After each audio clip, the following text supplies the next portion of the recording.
नमस्कार, महाराष्ट्र फाइल देख रहे हैं आप। मैं हूं आपके साथ हर्ष भारद्वाज। जिसमें आज बात करेंगे कि आखिर कैसे बढ़ रही है कांग्रेस और उद्धव ठाकरे की सियासी टेंशन। फिर आपको बताएंगे किसने कहा मदरसे में पढ़ रहे हैं आतंकी। फिर बात करेंगे विधानसभा में हो रहे बड़े हंगामे की। फिर डीजीसीए को आखिर क्यों हुआ अजीत पवार मामले में शक, उसकी तस्वीर आपको दिखाएंगे। और महाराष्ट्र में अवैध साहूकारों पर हो रहे शिकंजे की तस्वीर भी आपके सामने होगी। लेकिन उससे पहले एक नजर टॉप हेडलाइन पर। शरद पवार की दावेदारी ने बढ़ा दी कांग्रेस और उद्धव ठाकरे की सियासी टेंशन। महाराष्ट्र की सियासत में उबाल। मदरसों को बंद करो, इनमें पलते हैं आतंकी। महाराष्ट्र सरकार के मंत्री नीतीश राणे का विवादित बयान। राज्यसभा का अभिभाषण झूठे आंकड़ों का पुलिंदा। महाराष्ट्र विधानसभा में मचा हंगामा, कांग्रेस ने पूछे तीखे सवाल। महाराष्ट्र के डिप्टी सीएम अजीत पवार मामले में हो रही बड़ी कार्रवाई। डीजीसीए को शक, नहीं मिले मेंटेनेंस के रिकॉर्ड। महाराष्ट्र में अवैध साहूकारों पर शिकंजा। किडनी कांड के बाद सरकार सख्त, मकूका एक्ट लगाने पर हो रहा विचार। महाराष्ट्र की खबरों में सबसे पहले बात होगी राज्यसभा चुनाव की। देश के 10 राज्यों की 37 राज्यसभा सीटों पर 16 मार्च को होने वाले चुनाव के लिए सबसे ज्यादा निगाहें महाराष्ट्र पर लगी हुई हैं। महाराष्ट्र की 7 राज्यसभा सीट पर चुनाव है, जिसमें से 6 सीटें आसानी से सत्ताधारी महायुति यानी एनडीए जीत लेगी, जबकि 7वीं सीट के लिए विपक्षी गठबंधन महाविकास अघाड़ी के बीच दोस्ती का इम्तिहान होगा। सवाल उठता है कि कांग्रेस, शरद पवार की एनसीपी और उद्धव ठाकरे की शिवसेना में कौन कौन बड़ा दिल दिखाएगा। महाराष्ट्र की 7 राज्यसभा सीटों के लिए चुनाव हो रहे हैं, लेकिन विधानसभा चुनाव नतीजों ने कांग्रेस, शरद पवार और उद्धव ठाकरे की सियासी जमीन को तंग कर दिया है। विपक्ष के इन तीनों प्रमुख दलों में कोई भी एक दल अपने दम पर एक भी राज्यसभा सीट जीतने की हैसियत में नहीं है, लेकिन अगर तीनों मिलकर लड़ते हैं तो एक सीट जीत सकते हैं। ऐसे में महाविकास अघाड़ी में बातचीत और सियासी मोलभाव शुरू हो गया है। एनसीपी एसपी अपने प्रमुख शरद पवार के उम्मीदवार पर जोर दे रही है, तो शिवसेना यानी यूबीटी महाविकास अघाड़ी में सबसे ज्यादा विधायक होने के आधार पर राज्यसभा सीट पर दावा ठोक रही है। ऐसे में कांग्रेस पूरी तरह से चुप्पी साधे हुए है, जिस पर सभी की निगाहें हैं। महाराष्ट्र में एक राज्यसभा सीट जीतने के लिए 37 विधायकों के समर्थन की जरूरत है। राज्य में फिलहाल कुल 284 विधायक हैं, जिसमें बीजेपी के पास 131, शिंदे की शिवसेना के पास 57 और अजीत पवार की एनसीपी के पास 40 विधायक हैं। इस तरह एनडीए के 228 विधायक होते हैं, जिसके दम पर वो राज्य की 7 राज्यसभा सीटों में से 6 सीटें आसानी से जीत सकती है। बीजेपी को 4 सीटें तो शिंदे और अजीत पवार की पार्टी को एक एक सीट मिल सकती है। वहीं शरद पवार की एनसीपी के 10, उद्धव ठाकरे की शिवसेना को 20 और कांग्रेस के 16 विधायक हैं। इस तरह तीनों दल मिलाकर अगर एक उम्मीदवार को जिता सकते हैं तो जिताएंगे, इसलिए ताकि महागठबंधन में एकता बनी रहे। लेकिन दरार पड़ती नजर आ रही है। फिलहाल कहा जा रहा है कि एनडीए अपने 7वें उम्मीदवार को जिताना चाहता है, उसे 31 अतिरिक्त विधायकों के समर्थन की जरूरत होगी। ऐसे में विपक्षी गठबंधन के बीच बातचीत का सिलसिला शुरू हो गया है कि कैसे राज्यसभा चुनाव के लिए तैयारी करनी है। लेकिन एनडीए काफी मजबूत स्थिति में राज्यसभा चुनाव में नजर आ रहा है। उद्धव ठाकरे की शिवसेना के नेता आदित्य ठाकरे ने राज्यसभा सीट पर दावा ठोक दिया है। उन्होंने कहा है कि विधायकों की संख्या को देखते हुए राज्यसभा की सीट पर शिवसेना का हक बनता है। 2020 में हमने एनसीपी को एक राज्यसभा सीट दी थी, जिसके चलते इस बार हमें मिलना चाहिए। वहीं शिवसेना की सांसद प्रियंका चतुर्वेदी का कार्यकाल खत्म हो रहा है, जिन्हें दोबारा से राज्यसभा भेजने के लिए आदित्य ठाकरे मांग कर रहे हैं। शिवसेना के कुछ नेताओं का मानना है कि उद्धव ठाकरे को राज्यसभा में जाने के लिए विचार करना चाहिए, क्योंकि एमएलसी के तौर पर उनका टर्म मई में खत्म होने वाला है। हालांकि शिवसेना की असल दिक्कत है कि शरद पवार का कार्यकाल भी खत्म हो रहा है। शरद पवार राज्यसभा में अपनी वापसी के फिराक में है, लेकिन नंबर गेम में पिछड़ रहे हैं। उद्धव की शिवसेना के सांसद संजय राउत ने भी कहा है कि पवार के राज्यसभा में लौटने के इरादे के संकेत पर गंभीरता से विचार करने की जरूरत है। ऐसे में अब उद्धव ठाकरे की शिवसेना कश्मकश में फंसी नजर आ रही है।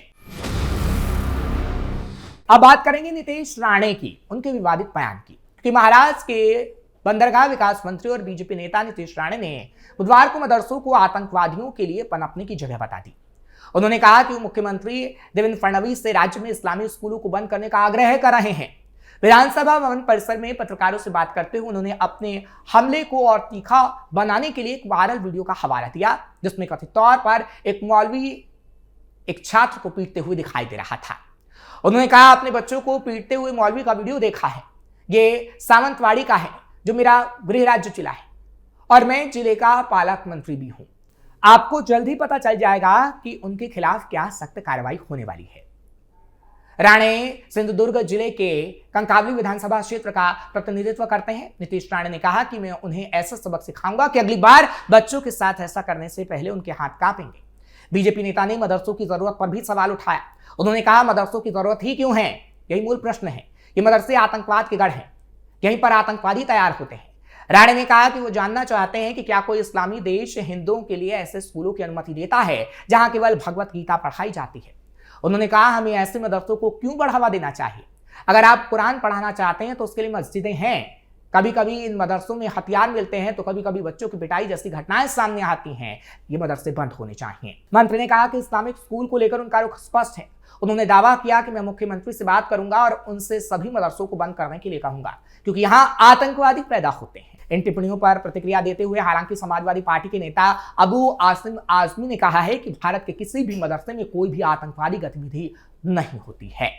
अबू आजमी ने कहा कि अगर वो चाहें तो मदरसों में सीसीटीवी कैमरे लगा सकते हैं। उन्हें रहने के लिए कमरा और खाना दिया जाएगा। वो वहां रहकर जांच कर सकते हैं। मैं विश्वास के साथ कह सकता हूं कि आपको ऐसी कोई गतिविधि नहीं मिलेगी। बीजेपी जानबूझकर इस मामले को तूल दे रही है। अब बात महाराष्ट्र विधानसभा की भी, क्योंकि महाराष्ट्र में कांग्रेस विधायक दल के नेता विजय वडेट्टीवार ने सरकार पर जोरदार हमला बोला है। उन्होंने विधानसभा में राज्यपाल के अभिभाषण को पुरानी बातों का दोहराव और शब्दों का बाजार बताया। कांग्रेस ने कहा कि यह भाषण पूरी तरह से निराशाजनक है। विधानसभा में कांग्रेस पार्टी का पक्ष रखते हुए वडेट्टीवार ने महायुति सरकार पर गंभीर आरोप लगाए। उन्होंने कहा कि सरकार ने राज्यपाल को सदन के सामने झूठा ये पेश करने को कहा। अभिभाषण और सरकार जनता से झूठ बोल रही है। वडेट्टीवार ने कहा कि सरकार राजनीतिक दिखावे के लिए छत्रपति शिवाजी महाराज, महात्मा फुले, शाहू महाराज और डॉक्टर बी.आर. अम्बेडकर का नाम लेती है, लेकिन अपने कामों से लगातार उनकी विचारधाराओं का अपमान करती है। हालांकि कई और बातें भी उनकी तरफ से कही गई। उन्होंने कहा कि इस सरकार ने उन लोगों को पद्म पुरस्कार से सम्मानित किया जिन्होंने राजभवन में बैठकर छत्रपति शिवाजी महाराज और सावित्रीबाई फुले का अपमान किया था। उन्होंने ये भी कहा कि डॉक्टर अंबेडकर ने सभी को समानता से जीने का अधिकार दिया, लेकिन आज के मंत्री सांप्रदायिक तनाव भड़काने वाले बयान दे रहे हैं।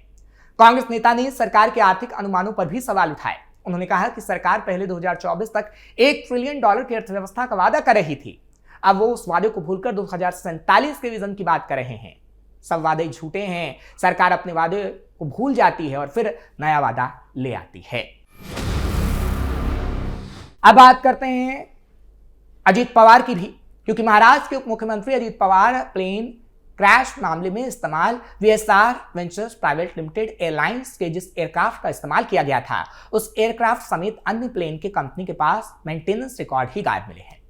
डीजीसीए द्वारा की गई इस कंपनी की स्पेशल सिक्योरिटी ऑडिट के बाद ग्राउंड किए गए रजिस्ट्रेशन नंबर में ये बात सामने आई है, जो मेंटेनेंस के रिकॉर्ड गायब बताती है।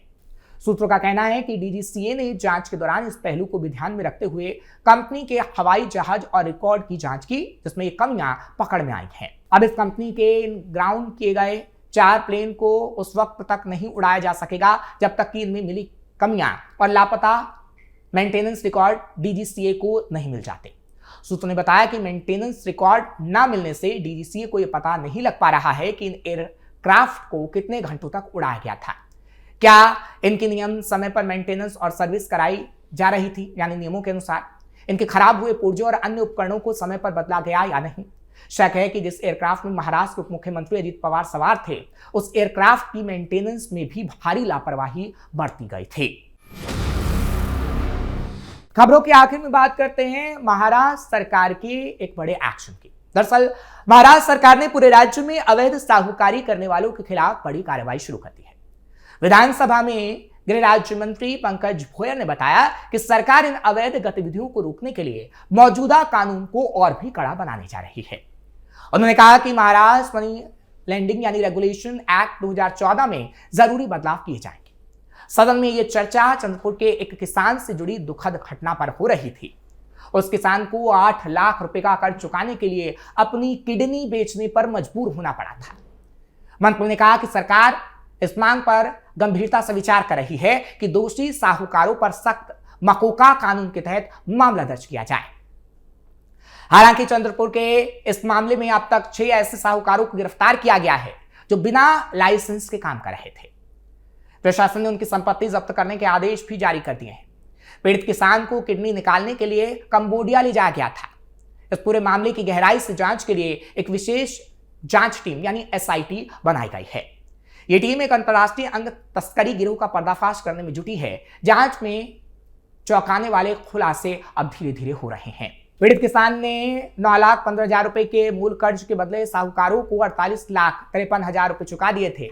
इतनी बड़ी रकम देने के बावजूद उसे अंग व्यापार के दलदल में धकेला गया। यह गिरोह तमिलनाडु के चित्री से लेकर कंबोडिया के नोम पिन्हे तक फैला हुआ है। पुलिस को सोलापुर के एक बिचौलियों पर शक है कि उसके कई और भी ऐसे गिरोह हैं जिन्होंने 10 लोगों की किडनी बिकवाने में मदद की।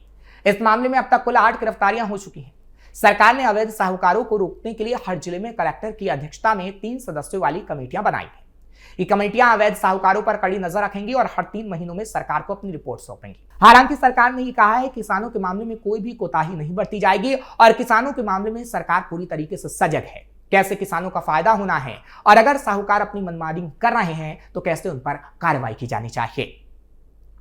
फिलहाल महाराष्ट्र फाइल में आज के लिए बस इतना ही। खबरें आपको कैसे लगी कमेंट सेक्शन में जरूर बताएं। खबर को लाइक शेयर करें। कैपिटल टीवी को सब्सक्राइब करना मत भूलिएगा।